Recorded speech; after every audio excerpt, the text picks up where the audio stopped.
Bismillahirrahmanirrahim. Assalamualaikum warahmatullahi wabarakatuh. Alhamdulillah. Alhamdulillahilladzi bini'matihi tatimmus salihat. Wassalatu wassalamu ala sayyidis sadat. Sayyidina wa maulana Muhammadin. Wa ala alihi wa sahbihi ajma'in. Amma ba'd.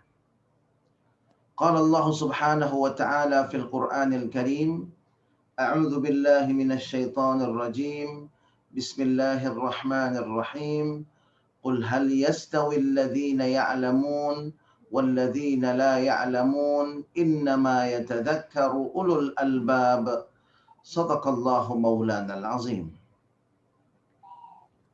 Hadirin dan hadirat, para musyrif dan santri Madinah Quran yang kita semua insya Allah selalu dalam rahmat dan maghfirah Allah Subhanahu wa Ta'ala. Alhamdulillah, kita bersyukur kepada Allah atas berbagai nikmat yang Allah limpah curahkan kepada kita, wabil khusus nikmat iman dan nikmat Islam. Mudah-mudahan dengan iman dan Islam Allah Subhanahu wa Ta'ala bahagiakan dan selamatkan kehidupan kita, keluarga kita, anak-anak keturunan kita di dunia dan di akhirat. Mudah-mudahan dengan iman dan Islam kelak Allah anugerahkan pada kita husnul khatimah, dan mudah-mudahan dengan iman dan Islam kelak Allah Subhanahu wa Ta'ala pertemukan kita dengan kekasih hati kita Nabi besar Muhammad sallallahu alaihi wasallam, meraih syafaat beliau, berkumpul bersama orang-orang yang saleh di dalam surganya Allah Subhanahu wa Ta'ala. Amin, amin, amin ya rabbal alamin. Jamaah rahimakumullah, pada pertemuan pagi hari ini kita kembali melanjutkan ta'lim tafsir Jalalain yang masih membahas mengenai karakter Bani Israel dan logika materialisme yang merujuk kepada surah Al-Baqarah. Dan alhamdulillah dengan izin Allah Subhanahu wa Ta'ala kita sudah sampai pada ayat 102 dan beberapa ayat setelahnya. Jamaah rahimakumullah, pada ayat 102 Allah Subhanahu wa Ta'ala menjelaskan tentang karakter Bani Israel yang dilandasi oleh logika materialisme, sehingga Bani Israel lebih percaya sihir ketimbang kitab suci mereka, yaitu Taurat. Mereka lebih percaya kepada mantra-mantra ketimbang zikir dan doa. Dan sihir ini menjadi salah satu karakter Bani Israel, karena dalam pandangan mereka sihir ini membantu mewujudkan keinginan-keinginan duniawi mereka dengan cara yang cepat, dengan cara yang mudah, meskipun mereka harus menghancurkan akidah mereka sendiri, menghancurkan keimanan mereka sendiri, seperti yang disyaratkan oleh syaitan yang akan membantu mereka ketika akidah mereka sudah rusak. Ini jamaah rahimakumullah, karakter Bani Israel. Lebih percaya kepada sihir daripada kepada wahyu. Kemudian jamaah rahimakumullah, Allah Subhanahu wa taala menjelaskan bahwa kalaulah seandainya Bani Israel lebih memilih untuk beriman kepada Allah Subhanahu wa taala, beriman dengan wahyu yang diturunkan oleh Allah Subhanahu wa taala kepada para nabinya, maka itu akan jauh lebih baik daripada sihir yang mereka percayai. Jadi secara singkat kita bisa simpulkan bahwa sihir ini bertolak belakang dengan wahyu Allah Subhanahu wa taala. Karena sumber sihir ini adalah syaitan. Dan syaitan, seperti yang kita sudah bahas pada pertemuan-pertemuan sebelumnya, adalah makhluk Allah yang berani menentang Allah Subhanahu wa taala. Sehingga siapapun yang mengikuti syaitan, maka mereka akan memiliki karakter berani menentang Allah Subhanahu wa taala. Berani melanggar aturan Allah Subhanahu wa taala, berani memilih apa yang diarahkan oleh syaitan ketimbang apa yang diarahkan oleh wahyu. Karena itu jamaah rahimakumullah, mari sama-sama kita jadikan kehidupan kita ini kehidupan yang diinspirasi oleh keimanan.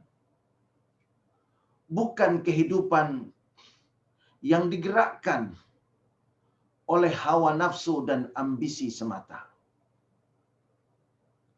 Mari sama-sama kita jadikan kehidupan kita ini kehidupan yang ilahi, yang imani. Dan jangan sampai kehidupan kita ini menjadi kehidupan yang syaitani. Jadi ada kehidupan ilahi imani, kehidupan yang diarahkan oleh Allah, kehidupan yang diarahkan oleh iman, dan ada kehidupan yang diarahkan oleh syaitan. Kehidupan yang diarahkan oleh hawa nafsu. Na'udzubillah, thumma na'udzubillahi min dzalik. Jamaah rahimakumullah, inilah yang ingin Allah sampaikan kepada kita dan mengambil pelajaran dari karakter Bani Israel. Kita bisa lihat dari rangkaian pembahasan tentang karakter Bani Israel bahwa mereka memiliki selera, tetapi selera mereka tidak terbimbing. Sehingga apapun yang menurut mereka baik, maka itulah yang akan mereka pilih dan mereka kerjakan. Meskipun itu melanggar wahyu Allah Subhanahu wa taala. Dan begitu juga ketika mereka melihat bahwa apa yang diturunkan oleh Allah dengan wahyunya itu tidak baik, maka mereka akan meninggalkannya. Nah, disinilah jamaah rahimakumullah letak kesalahan fatalnya. Selera yang tidak terbimbing wahyu. Selera yang dibebaskan sesuai dengan ambisi dan hawa nafsu. Selera yang bebas diarahkan oleh hawa nafsu, maka baik buruknya itu berdasarkan bisa atau tidaknya mereka melampiaskan hawa nafsu, bisa atau tidaknya mereka mewujudkan keinginan duniawinya. Sedangkan selera yang terbimbing, baik buruknya, itu adalah dari Allah Subhanahu wa ta'ala. Baik buruknya, standarnya jelas, yaitu Al-Quran dan As-Sunnah. Sehingga mereka punya prinsip yang kuat.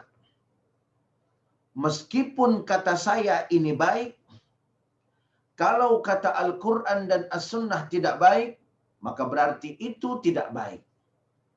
Karena saya ini adalah makhluk yang sangat terbatas.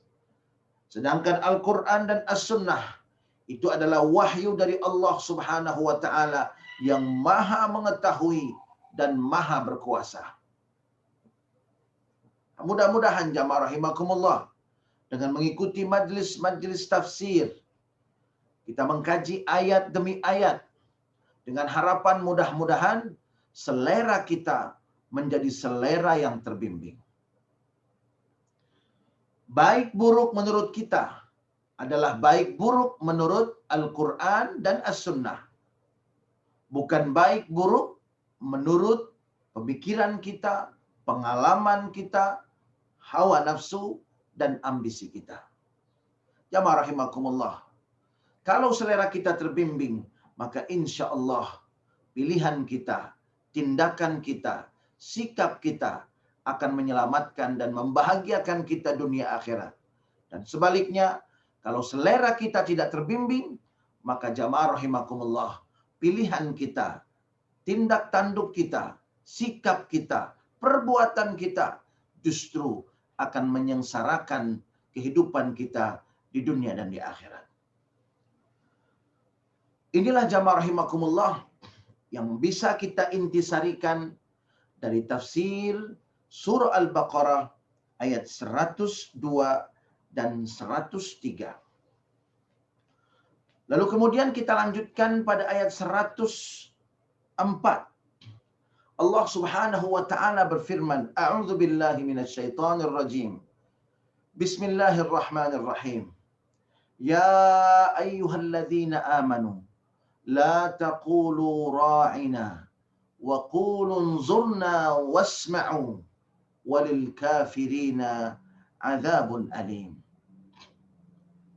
Wahai orang-orang beriman, janganlah kalian berkata ra'ina, tetapi katakanlah unzurna, dan dengarkanlah oleh kalian. Dan bagi orang-orang yang kafir, Allah sudah siapkan siksa yang sangat pedih. Jamaah rahimakumullah, ini karakter lain dari Bani Israel.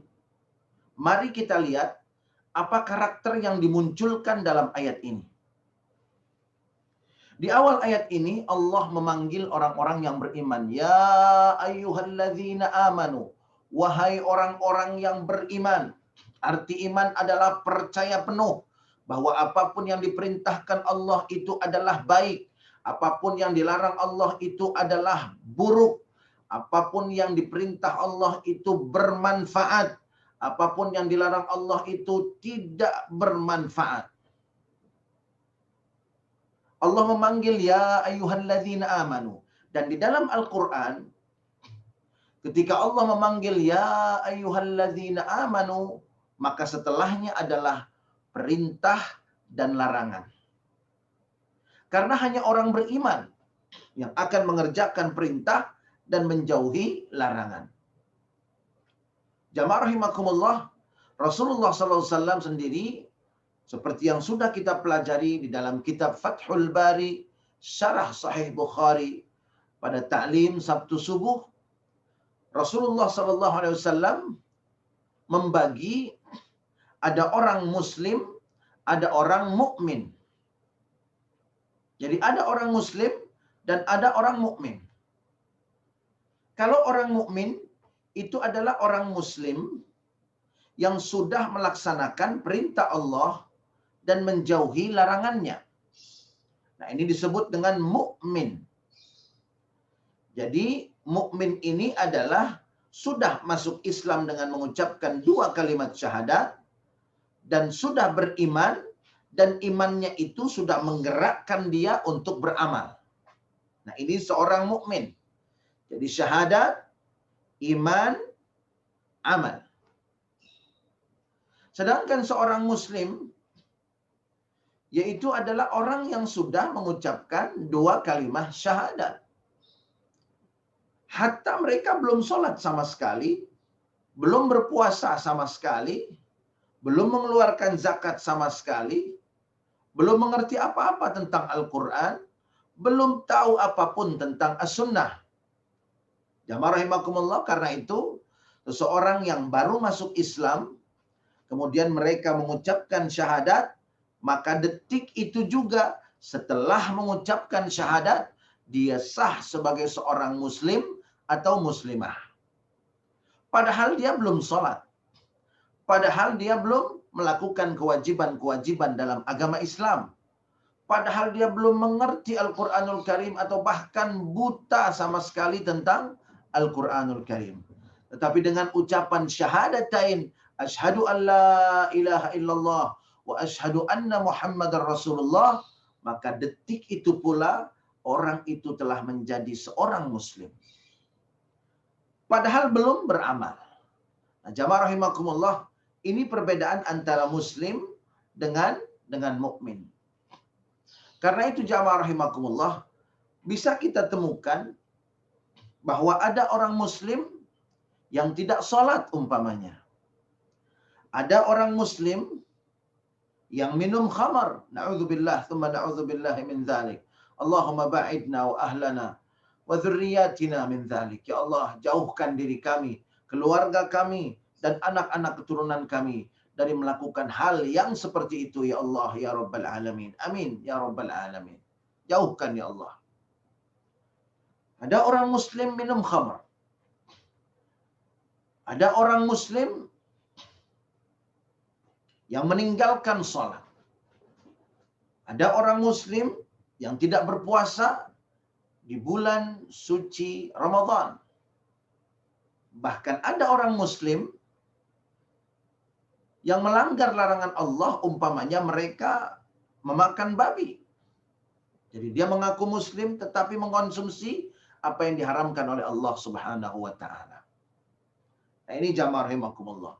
Sedangkan mukmin itu adalah orang yang sudah bersyahadat, kemudian dia sudah semakin kuat keimanan dan keyakinannya bahwa yang terbaik adalah Allah Subhanahu wa taala, maka kemudian keyakinannya itu, imannya itu mendorong dia untuk melakukan apa yang diperintahkan Allah dan menjauhkan apa yang dilarang oleh Allah Subhanahu wa taala. Sudah mulai beramal, sudah syahadat, sudah beriman, dan sudah beramal. Sehingga jamaah rahimakumullah, kalau negeri yang mayoritas muslim, maka negeri itu akan berbagai macam terjadi di dalamnya. Tapi kalau negeri yang mayoritas mukmin, maka seperti yang kita saksikan di kota suci Madinah di bawah bimbingan Rasulullah sallallahu alaihi wasallam. Jadi ada muslim, ada mukmin. Seorang mukmin tidak mungkin membenci dengan hatinya mukmin yang lain. Tetapi seorang muslim ketika dia jauh dari Allah, jauh dari perintah Allah, dan dia tidak jaga hatinya, bisa jadi dia akan membenci orang lain dengan hatinya. Karena dalam Islam, persaudaraan yang paling kuat adalah ukhuwah imaniyah, persaudaraan dalam keimanan. Ukhuwah imaniyah, persaudaraan dalam keimanan. Nah, mudah-mudahan kita yang tergabung di majlis taklim yang kita cintai ini, Majlis Taklim Madinah Quran, mudah-mudahan yang mempersatukan kita, yang membuat kita merindukan satu sama lain adalah ukhuwah imaniyah. Insyaallah. Jamaah rahimakumullah, ya ayyuhalladzina amanu. Wahai orang-orang yang beriman, la taqulu ra'ina wa qulu unzurna wasma'u. Ra'ina di dalam bahasa Arab itu artinya adalah beri saya perhatian. Beri saya perhatian, beri saya waktu, kira-kira seperti itu. Ra'ina, coba beri saya perhatian sedikit, begitu. Saya minta perhatiannya. Nah, begitu kira-kira.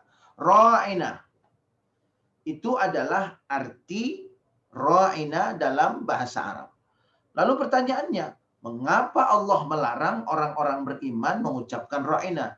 Ya ayyuhalladzina amanu la taqulu ra'ina Wahai orang-orang yang beriman, jangan kalian ucapkan, katakan kepada Nabi Muhammad, ra'ina. Jadi ini khusus kepada Nabi Muhammad. Jangan kalian ucapkan kata-kata ra'ina kepada Nabi besar Muhammad sallallahu alaihi wasallam. Kenapa dilarang mengucapkan ra'ina? Ternyata ini ada kisahnya. Jamaah rahimakumullah, para sahabat biasa kalau mereka duduk bersama Rasulullah sallallahu alaihi wasallam, ketika mereka ingin mendapatkan perhatian dari Rasulullah atau ingin menyampaikan sesuatu, mereka akan mengucapkan, "Ya Rasulullah, ra'ina." "Ya Rasulullah, kami minta perhatian Anda." Kira-kira seperti itu. Ini biasa diucapkan oleh para sahabat. Kemudian terdengar oleh orang Yahudi. Terdengar oleh Bani Israel. Kemudian mereka senyum-senyum. Lalu kemudian mereka mengucapkan juga, "Ya Muhammad ra'ina. Ya Muhammad ra'ina. Ya Muhammad ra'ina." Ada salah satu sahabat yang bernama Sa'ad bin Ubadah radhiyallahu taala anhu wa ardah.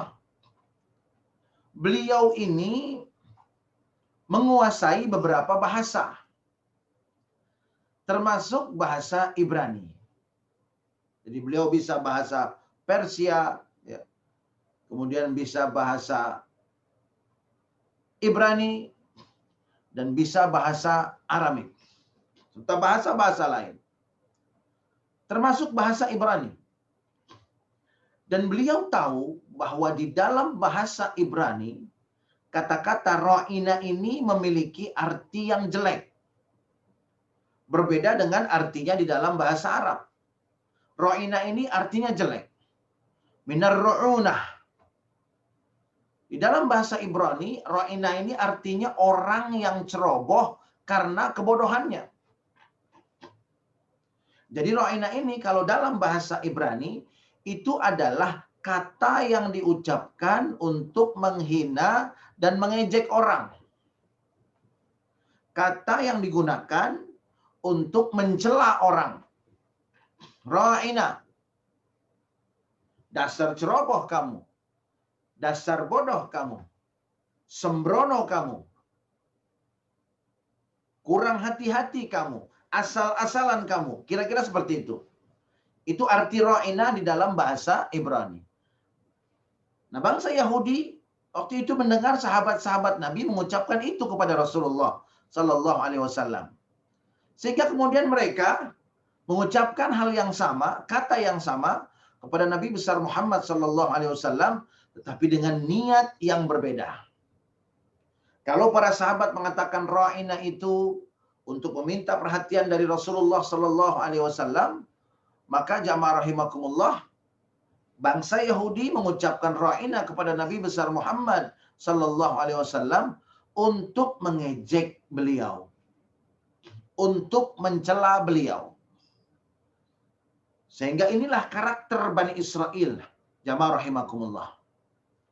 Selalu mencari celah untuk mengejek nabi-nabi. Selalu mencari celah untuk menghina dan merendahkan orang yang beriman.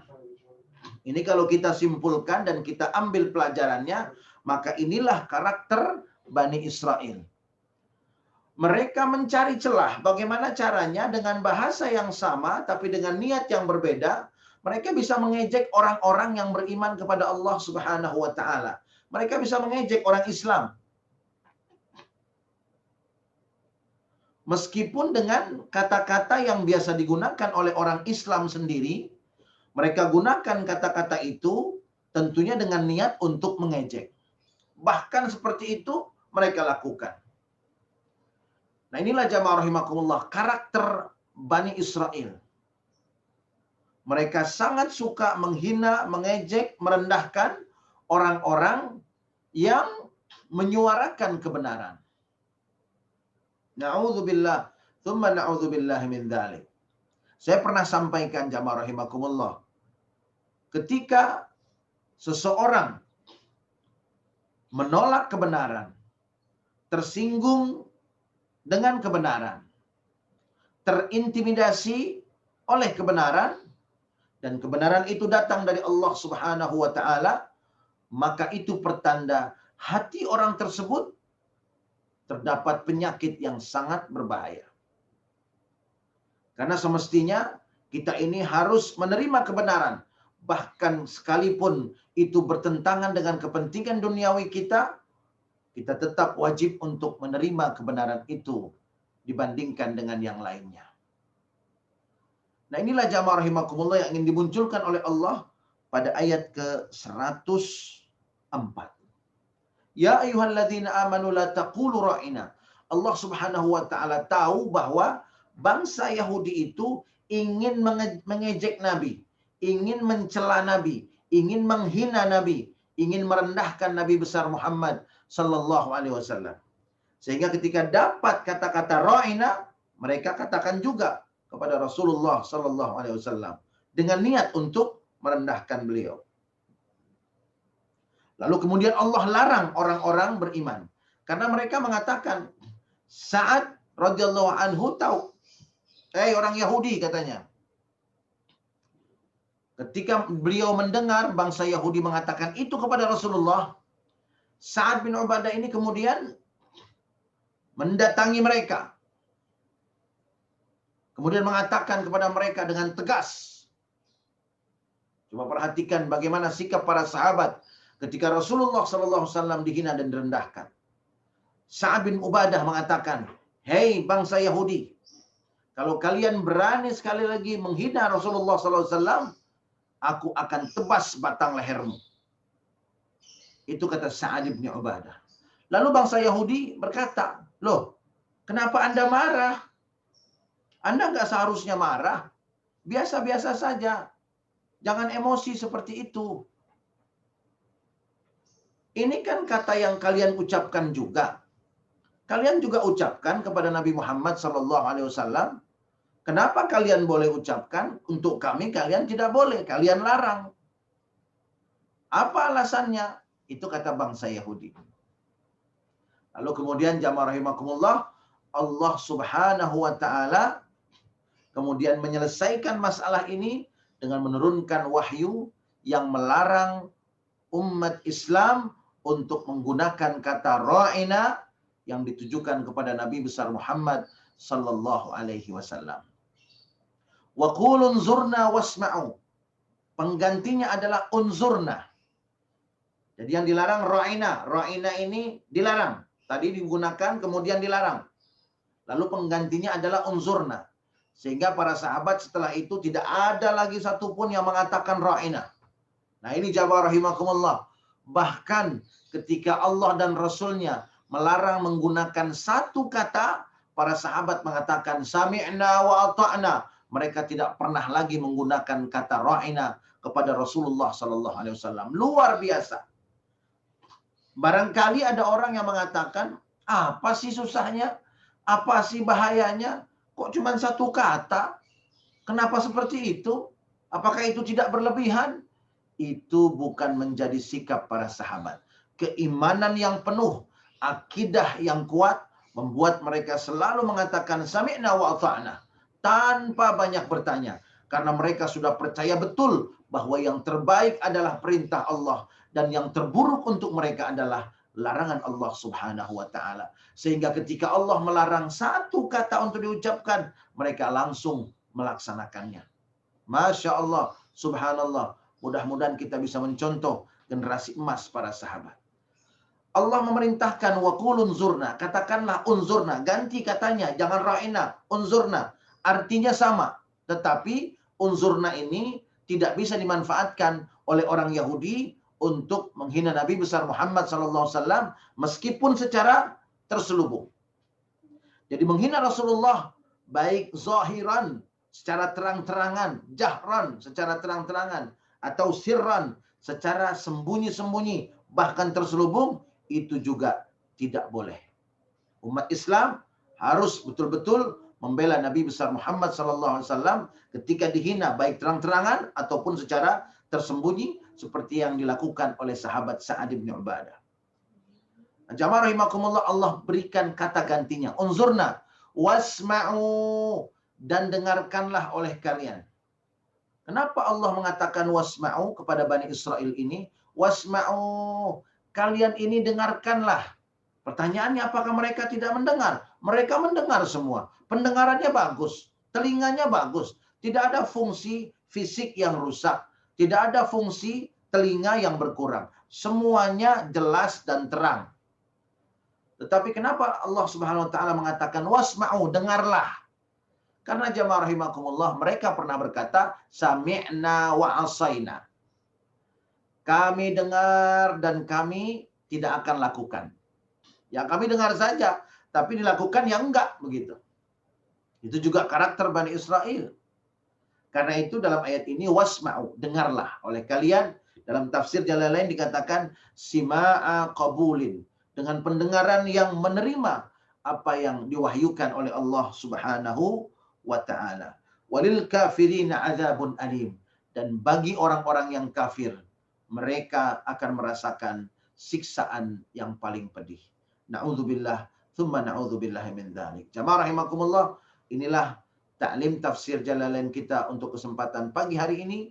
Mudah-mudahan ada manfaatnya dan mudah-mudahan kita terus menikmati tafsir ayat demi ayat di dalam Al-Qur'anul Karim, mengambil pelajaran-pelajaran, mudah-mudahan membersihkan hati kita, mudah-mudahan menguatkan iman kita, mudah-mudahan menghangatkan kembali akidah kita. Jamaah rahimakumullah, yang terbaik adalah dari Allah Subhanahu wa taala. Yang terbaik adalah dari Allah Subhanahu wa taala, dan yang terbaik adalah dari Allah Subhanahu wa taala. Mudah-mudahan ada manfaatnya. Insyaallah kita akan lanjutkan pada pertemuan-pertemuan berikutnya. Bismillahirrahmanirrahim. Alhamdulillahirabbil alamin. Hamdan yuwafi ni'amah wa yukafi'u mazidah. Ya Rabbana lakal hamdu wa lakal syukru kama yanbaghi li jalali wajhikal karim wa li 'azimi sultanik. Allahumma salli wa sallim ala sayyidina Muhammad wa ala ali sayyidina Muhammad. Allahumma la tada' lana fi majlisina hadha dhanban illa ghafartah wa la hamman illa farajtah wa la karban illa kashaftah wa la 'aiban illa satartah wa la maridan illa shafaitah wa la dhallan illa hadaitah wa la faqiran illa aghnaytah wa la hajatan min hawaijid dunya wal akhirah illa qadaitaha wa yassartaha ya Allah ya rabbal alamin. Rabbana hab lana min azwajina wa dhurriyyatina qurrata a'yun waj'alna lil muttaqina imama. Rabbana ighfir lana wa liwalidayna warhamhuma kama rabbayana shighara. Rabbana atina fid dunya hasanah wa fil akhirati hasanah wa qina adzaban nar. Bifadli subhana rabbika rabbil izzati amma yasifun wa salamun alal mursalin walhamdulillahi rabbil alamin. Kita tutup dengan doa kafaratul majlis. Subhanakallahumma wa bihamdika asyhadu an la ilaha illa anta astaghfiruka wa atubu ilaik. Billahi taufiq wal hidayah. Wassalamualaikum warahmatullahi wabarakatuh. Waalaikumsalam warahmatullahi wabarakatuh. Terima kasih Terima kasih Ustaz. Matur nuwun Ustaz, Mas Ari. Amin.